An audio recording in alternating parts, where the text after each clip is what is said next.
नमस्कार। सनातन में 3 संध्याओं का वर्णन मिलता है।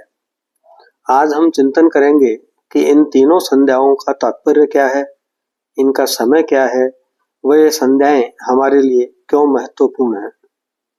साधारण बोलचाल में हम संध्या को सूर्यास्त का समय समझते हैं, परंतु सनातन की दृष्टि से संध्या से तात्पर्य पूजा, जप, तप व पाठ से होता है।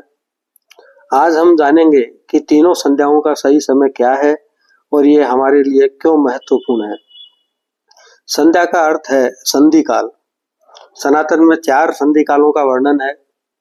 दिन व रात का संधि काल जो सूर्योदय व सूर्यास्त को होता है, तथा वह दिन व रात के मध्य का संधि काल जो मध्याह्न व अर्धरात्रि को होता है।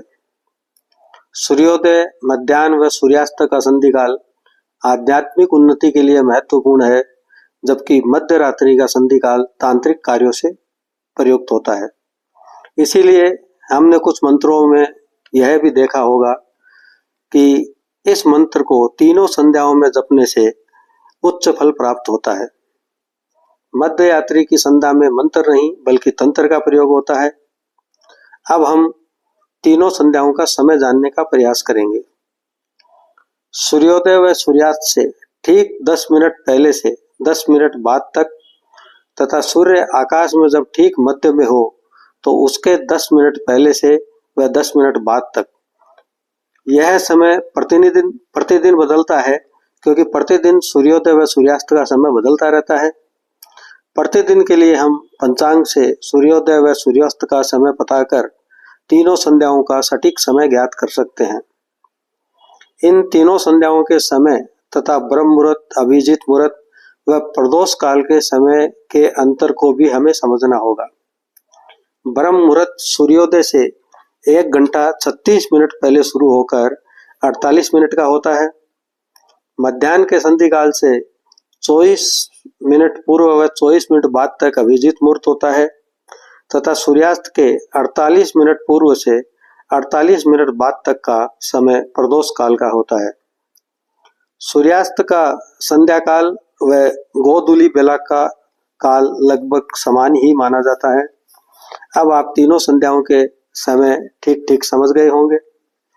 अब हम जानेंगे कि हमारे जीवन में आध्यात्मिक उन्नति के लिए इन संध्याओं का समय क्यों महत्वपूर्ण है। वैसे तो हम अपनी सुविधा के आधार पर किसी भी समय पूजा पाठ के निमित्त धूप, दीप, नैवेद्य आदि कार्य कर लेते हैं। सनातन में पूजा पाठ के पूर्व प्राणायाम के द्वारा मन को एकाग्र करने का प्रावधान बताया गया है, ताकि हमें जब तक पूजा पाठ का सकारात्मक फल प्राप्त हो सके। हमारे शरीर की 7 नाड़ियों में से सुषुम्ना नाड़ी हमारी आध्यात्मिक उन्नति को प्रभावित करती है।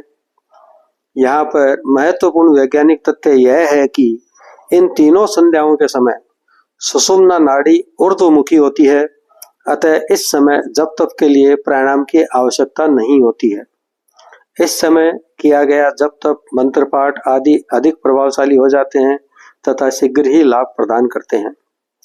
शास्त्रों के अनुसार जो भी व्यक्ति तीनों संध्याएं करता है, उसका मानसिक व शारीरिक स्वास्थ्य अच्छा रहता है, उसका आत्मबल बढ़ता है तथा उसकी नकारात्मक ऊर्जा नष्ट होती है और सकारात्मक ऊर्जा में वृद्धि होती है। त्रिकाल संध्या पापों का शमन कर मनुष्य के प्रारब्ध को भी सुधारने में सक्षम मानी जाती है। आपको यह जानकारी अच्छी लगी हो तो कमेंट बॉक्स में हर हर महादेव लिखना ना भूलें। अगली बार फिर किसी नए विषय के साथ, तब तक के लिए नमस्कार।